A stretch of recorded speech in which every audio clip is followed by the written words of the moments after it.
In lesson number 3 here, we're going to have a quick look at the licensing model around vSphere and the mechanism by which we license the components that we register with ESXi and vCenter Server. So we'll look at the features that are licensed for vCenter Server and for ESXi, and then we'll show you how to add some license keys, and then we'll actually do a lab around this so that you can learn the kind of pushing the buttons and the twistings of the knobs and the mechanics of licensing in vSphere. Okay, so this is the way you do it. There's 2 steps. You're going to go into your vSphere client and you go into the administration, and there's a licensing button, right? And you go to the licensing button, there's a couple of little different tabs that you have there. The first one is where you add the license keys. Okay, all right, cool. We add the license keys. We type in a bunch of, there's a kind of like a free form box there. You type in license keys. Now, all you've done at this point is added your license keys to the vCenter database. In the second step of the process, what we'll do is we'll take those licenses and we will apply them against the features that we want, okay? Against an ESXi host, against a vCenter server, and so on. Okay. Licensing comes in the form of a service that runs by default on vCenter Server. So if vCenter Server is managing 2,500 hosts, that's the single point of licensing that you have for all of your hosts. Licensing is also something that is managed or replicated, I should say, when you're in enhanced linked mode. So if you have enhanced linked mode, then the license database is replicated between all of the vCenter servers in enhanced linked mode.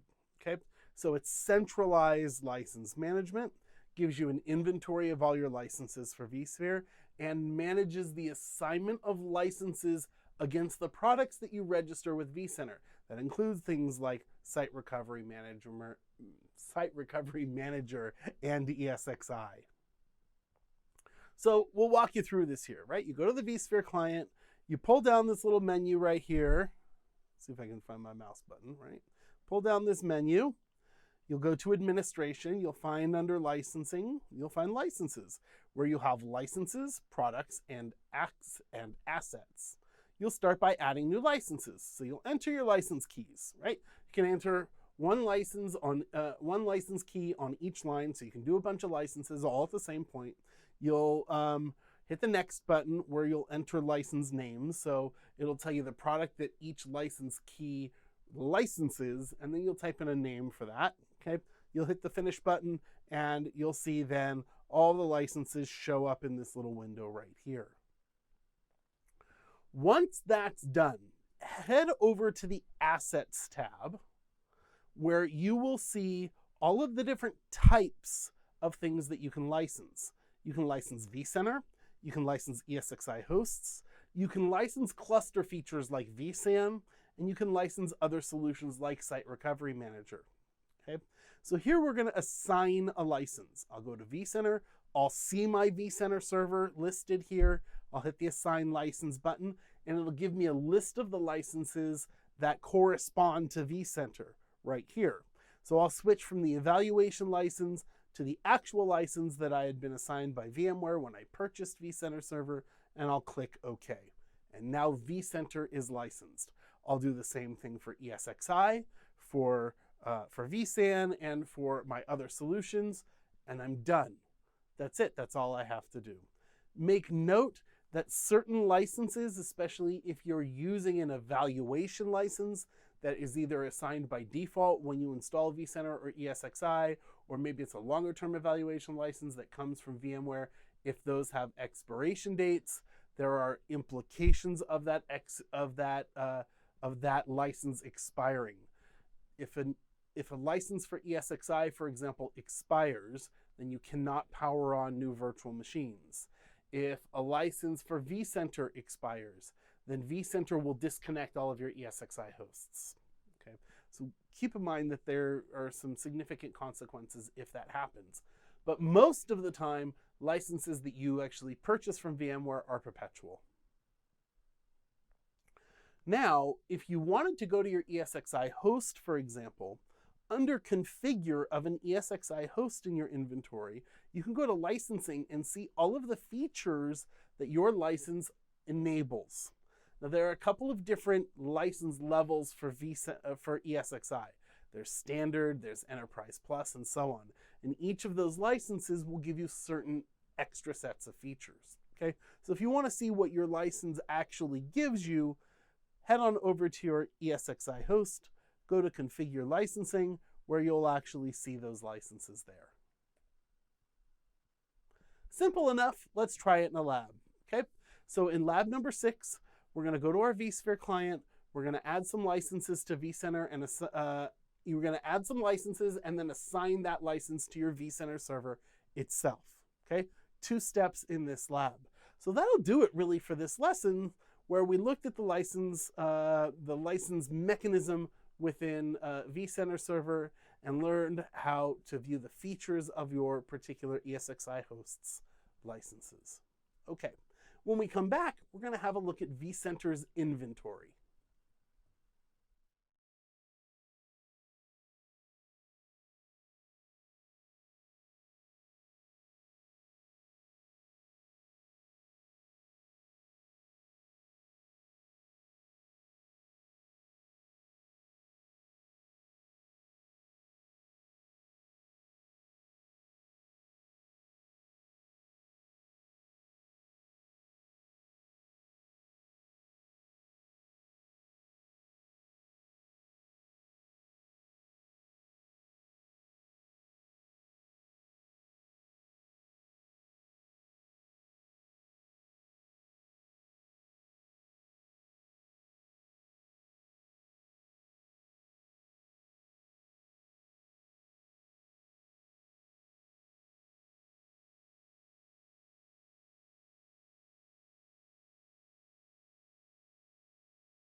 Here we go.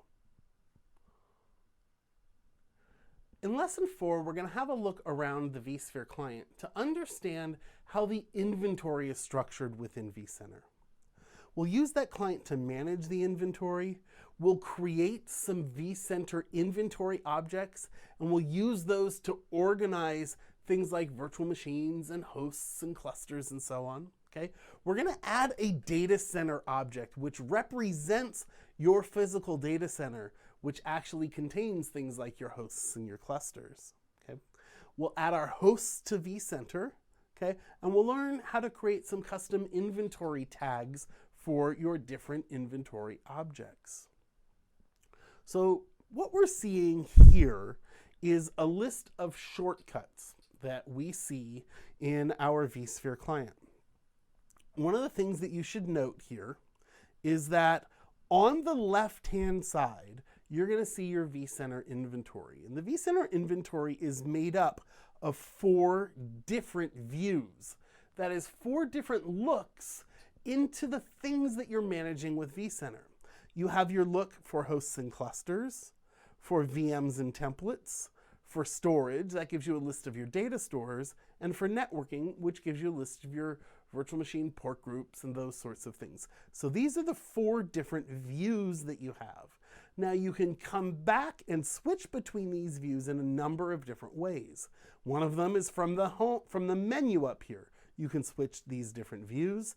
You can also do it from the Shortcuts tab or the Home tab, but you can also do it when you are in any one of these inventory views. You can switch to the others with a couple of icons that appear in this area right here.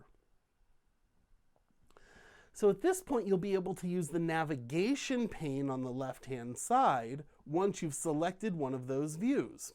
Right now, you can see those 4 views as they're represented by these 4 different icons: hosts and clusters, virtual machines, data stores, and networks. And once you're in one of these, here we're in our hosts and clusters, you can switch between any of these just to get a different perspective on the inventory that you have. Now here in our hosts and clusters view, what we see are hosts and clusters. And now I want to walk you through this inventory if I possibly can here. I'm going to attempt to zoom in a little bit. We're going to start in our hosts and clusters view where you see at the very top of the inventory your vCenter server. From there, you're going to create a data center. That's the data center icon, okay? This is a logical object, but it can certainly represent a physical data center or a portion of a physical data center, or really nothing at all. But it's these two objects, the vCenter server and the data center, which are common between all four of these views. This is important to note when we're creating things like permissions, which can either apply in one of these four views, or if a permission is applied to your vCenter or your data center, they can apply to all of the four views. Now within hosts and clusters, you're going to see things like folders that you can create. In this case, I've got a folder called lab servers, where I have an ESXi host and the virtual machines that are running on that ESXi host. Here's another ESXi host, and if I were to pull that one down, I would see the other ESXi hosts, the other virtual machines that were running on that ESXi host. As we move over here to VMs and templates, okay, we get a different perspective on the same idea. So this is the icon that represents virtual machines and templates. Now on the hosts and clusters view, I don't see templates. So if you want to see your templates, you have to switch to the VMs and templates view. Now in this view, I don't see any hosts and clusters, hosts or clusters. What I see is on the top, I see my vCenter and then my data center, and then my virtual machines and the folders that I have used to help, that I've created to help organize those VMs. If you think about a host as simply a root set of resources, CPU, memory, network, and maybe even disk, that my virtual machines can get resources from, and treat them all identically, then it really doesn't matter which host a virtual machine runs on. I'm much more interested in just finding the VM that I need to work with. And that's what hosts and clusters view is really good for.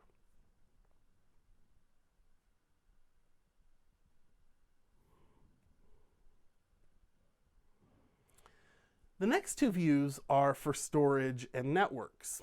And under storage, what you'll see again is vCenter and your data center, but all of the data stores, these are all of the places that I can store virtual machine files.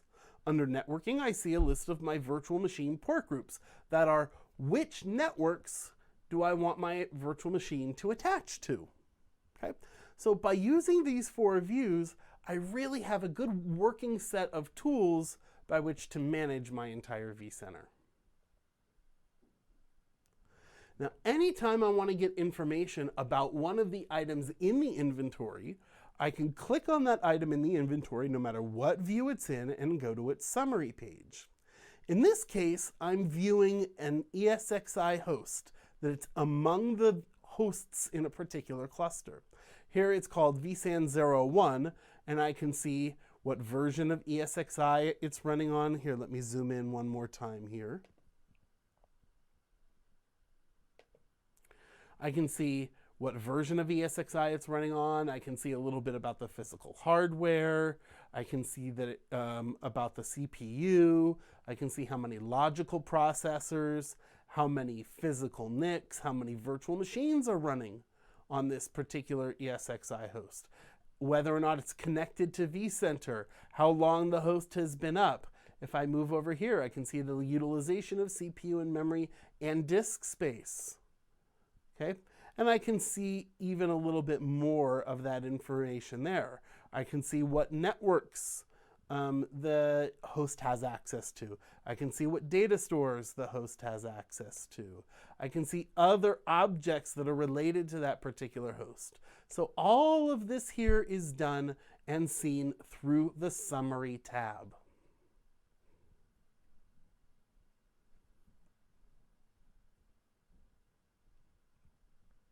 So we spoke about this data store. And one of the things that you should know is the very first thing that you want to do once vCenter is configured is to create that data store object. Sorry, not the data store, the data center object.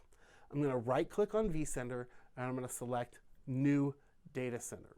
Now, these data center objects are just logical objects. It just helps me to organize the inventory.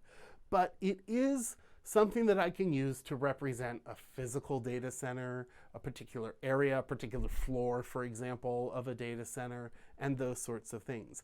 I can use it to help me as a vSphere administrator understand the relationship between, for example, ESXi hosts. Because if I have a data center, say, for example, in Toronto, and I have another data center in Los Angeles, then perhaps the virtual machines, you know, I'll know where the virtual machines live. Oh, this is in one data center physically versus another data center. This virtual machine or this ESXi host is a part of this project, and I need to make sure that I have another host over here for my disaster avoidance, business continuity sort of thing. I can make sure that by organizing this into data centers that I have the resources that I need to survive those sorts of disasters and that sort of thing. Okay? Now there are implications of having, for example, hosts in multiple data centers when it comes to vMotion, when it comes to virtual machines and their access to storage. I want to make sure that my virtual machine is local to the storage. So, you know, I don't want to run a virtual machine on a host in Los Angeles, but have its storage in Toronto, for example. That would probably cause some performance issues, wouldn't you think? Right? So this is what a data center object can help us with. Now, within the vSphere inventory, each of the data centers will have its own set of inventory views, virtual machines, templates, hosts and clusters, data stores, networks, and so on. So one of the ways for me to organize my inventory is by using folders.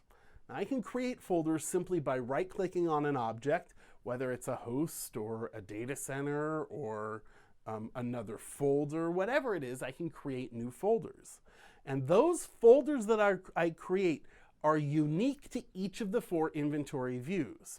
In other words, if I right-click on a data center and I say, I want to create a new hosts and clusters folder, that's where I'm going to place my hosts, my clusters. If I switch to the VMs and templates inventory, I will not see that folder. If I want to see folders there, I can right-click on the data center and say, I want to create a new VMs and templates folder. And I can use these folders once again to help me organize my virtual machines like we have over here, where I can create a folder, for example, for my virtual machine, my database virtual machines, or my database templates, or my file and print server virtual machines. If I'm in my hosts and clusters inventory view, maybe I've got a series of hosts that are based on Intel processors, or a series of hosts that are based on AMD processors, and I can use those folders to help me organize and understand what that inventory is all about. Okay, so let's add a data center, right? I'll right-click on my vCenter server and I'll create a new data center. I can also create a new folder from here. Now, once I've created my data center, on the right-hand side here, I can right-click on that and I can say New Folder, and I can create a folder that belongs to any of these 4 inventory views. So I can create a hosts and clusters folder, I can create a network folder, or a storage folder, or a VMs and templates folder. Once all of this stuff is done and we've started to organize some inventory, we might want to start adding our ESXi hosts. Okay? And this is a process that we're going to do in the next lab. I need to add a host to some sort of inventory object in the hosts and clusters folder. I can add a host into a folder. I can add a host into a data center. I can add a host into an existing cluster simply with a right click. Okay? I'll hit this button that says Add Hosts, and I'll go through a little bit of a wizard where I can add one or more hosts all at the same time. So here I'm adding hosts, and I'm typing in the fully qualified domain name or the IP address of a host, and a username and a password by which vCenter can then log into the host, take over the management of the host by creating its own user account. saving its password in vCenter's database in an encrypted field. Okay, so here I've got a couple of ESXi hosts. I've typed in the fully qualified domain name of those hosts, and I've added root as the username and the password for root. Now, if I've got the same root password on all my hosts, I can just hit this little checkbox and use the same credentials for all the hosts, making it much faster than, separately typing in the username and hopefully a complex password, long complex password that you've got for each host. Just hit a little checkbox there, and it'll run, finish the wizard, recognize it'll ask you to assign a license to that host, okay? And you're good to go. Now, it's nice to place inventory objects into folders. It really does help me to organize those inventory objects.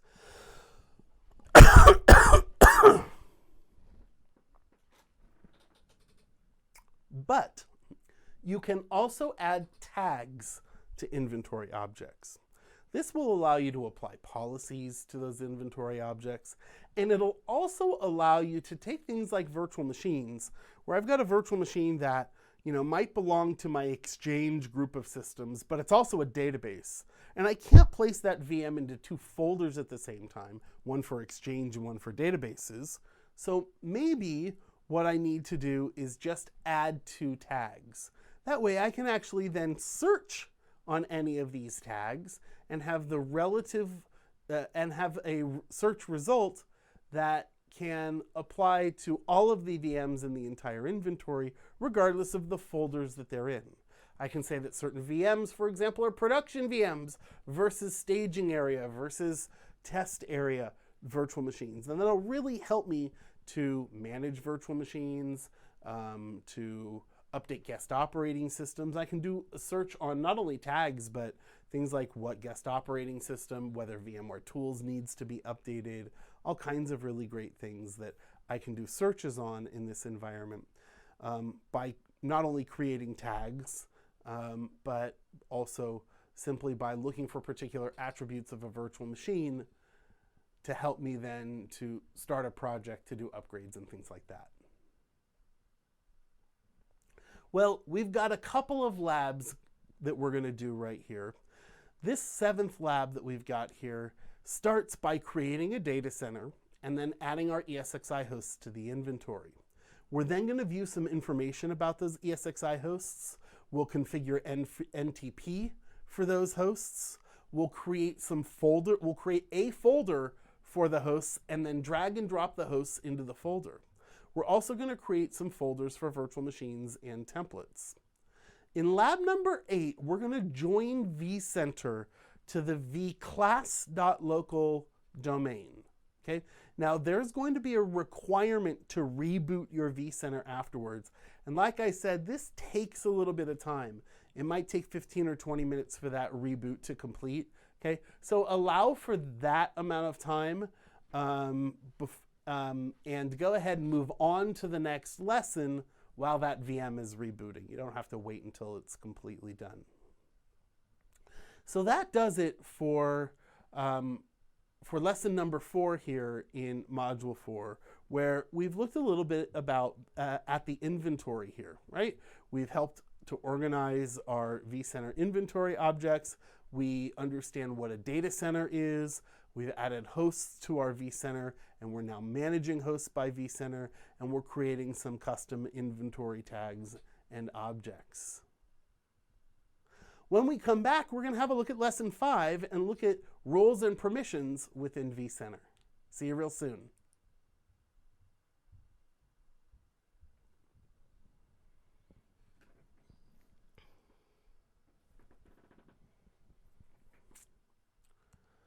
All right, Tim, I'm going to go ahead and stop the recording again here. We're 23 or so minutes into it.